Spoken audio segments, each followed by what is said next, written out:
अगर आपको night crawler और अमेरिकन साइको जैसी मूवीज पसंद है तो ये मूवी डेफिनेटली आपके लिए बनी है। और मेरे हिसाब से ये movie one of the best movie है इस साल की जो मैंने अभी तक देखी है। और आई एम श्योर कि इस साल के एंड में भी ये मूवी मेरे इस साल की टॉप 10 लिस्ट में रहने वाली है। सो उससे पहले welcome back to the popcorn show.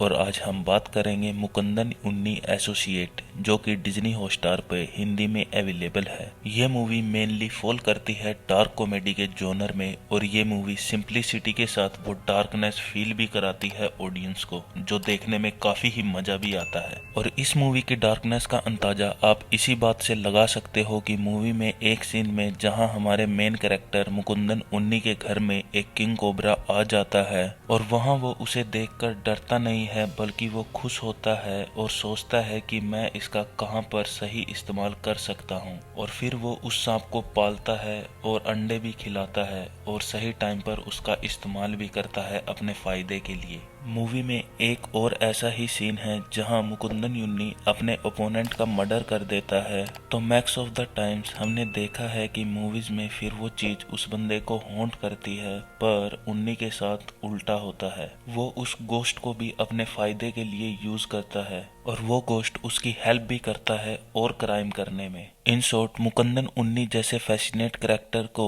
हम एक अच्छा मिक्स बोल सकते हैं Saul Goodman from Better Call Saul और Louis Bloom from Nightcrawler. और ये कैरेक्टर्स कितने डार्क हैं इसे एक्सप्लेन करने की जरूरत नहीं है। ये मूवी हाईली इंस्पायर्ड दिखती है अमेरिकन साइको और नाइट क्रॉलर से, जहां मुकुंदन उन्नी का कैरेक्टर अमेरिकन साइको में क्रिश्चियन बेल के कैरेक्टर के सिमिलर है, वहीं दूसरी तरफ उसकी लाइफ का मिशन वो हाईली इंस्पायर्ड दिखता है नाइट क्रॉलर मूवी से। मूवी का बेसिक प्लॉट है कि मुकुंदन उन्नी एक जूनियर लॉयर है जो कि कामयाब होना चाहता है एट एनी कॉस्ट 30 साल का होने से पहले। तो वो पिछले 4 साल से 29 साल का ही है और इस साल उसे किसी भी हालत में कामयाब होना है, तो वो काफी ट्राई करता है और जिसके कारण उसकी जॉब भी चली जाती है। और फिर एक दिन उसे पता चलता है एक स्कैम के बारे में कि कैसे एक लॉयर जिन लोगों का एक्सीडेंट हो जाता है उनके फेक इंश्योरेंस का पैसा उन्हें दिलाता है, जिसके अंदर उन्नी को एक काफी ही अच्छी अपॉर्चुनिटी दिखाई देती है। उसके बाद उन्नी भी इस काम में लग जाता है और इसे अपने लाइफ का मिशन बना लेता है। और फिर कैसे वो इस काम में जीरो से उठकर अपनी एक मोनोपोली बना लेता है और इसी के अराउंड ये मूवी रिवॉल्व करती है। इस मूवी का मेन सेलिंग पॉइंट है इसकी स्टोरी और इसका एडिटिंग स्टाइल। इवन इसके क्रेडिट्स भी आप स्किप नहीं करोगे और ये मूवी आपको स्टार्ट की फर्स्ट सेकंड से ही आपको हुक कर लेती है। और इसका सारा क्रेडिट जाता है इसके फर्स्ट टाइम डायरेक्टर अभिनव सुंदर नायक को, जो कि पहले एक एडिटर भी रहे हैं। और ये हमें फर्स्ट शॉट से नहीं बल्कि फर्स्ट इंट्रो से ही दिखाई भी देता है, लाइक नो स्मोकिंग वार्निंग और फिर नो एनिमल हार्म्ड वाला बैनर। और थ्रू आउट द मूवी ऐसे ही हमें क्रिप्स एडिटिंग के साथ कुछ डिफरेंट एडिटिंग स्टाइल का मसाला देखने को मिलता है। और यही वो चीज है जो आपको फैसिनेट करती है इस मुकुंदन उन्नी की स्टोरी के लिए। मूवी के फर्स्ट 3 शॉट में ही क्लियरली बता दिया जाता है कि मुकुंदन उन्नी क्या है, कौन है और वो क्या चाहता है और उसके लिए उसे क्या करना होगा। मुकुंदन उन्नी के कैरेक्टर को फर्क नहीं पड़ता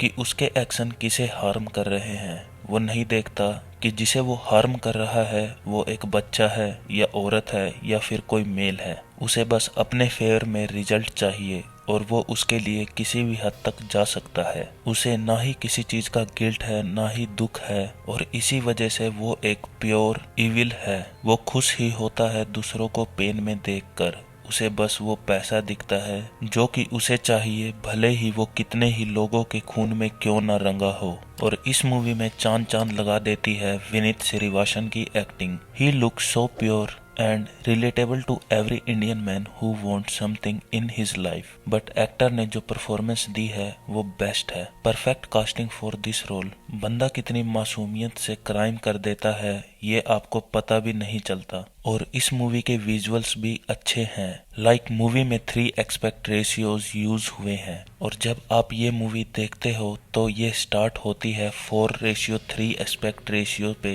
और जैसे जैसे ही उन्नी का कैरेक्टर ग्रोथ करता है वैसे ही इसका एस्पेक्ट रेशियो 16:9 में शिफ्ट हो जाता है। और जब जब उन्नी का करैक्टर कुछ इमेजिन करता है तो वो एक एनिमेशन में शिफ्ट होता है। और मूवी में ये एक्सपेक्ट रेशियोज ऐसे ही यूज नहीं किए गए हैं। जब आप मूवी देखते हो तो आपको इसका मतलब भी समझ में आता है। In the and I hardly recommend this movie. ये हॉटस्टार पर हिंदी में अवेलेबल है और ये उन मूवीज में से एक है जो आपको डेफिनेटली देखनी ही चाहिए। अगर आपको ये रिव्यू पसंद आया है तो लाइक मत करो, सब्सक्राइब भी मत करो, बस share it with your friends और बस इसे जाके देखो और एंजॉय करो। एंड आई एम श्योर कि मूवी देखने के बाद आप कमेंट में थैंक यू बोलो या ना बोलो, पर मन में आप जरूर बोलोगे। तो इसी के साथ me the popcorn show signing off.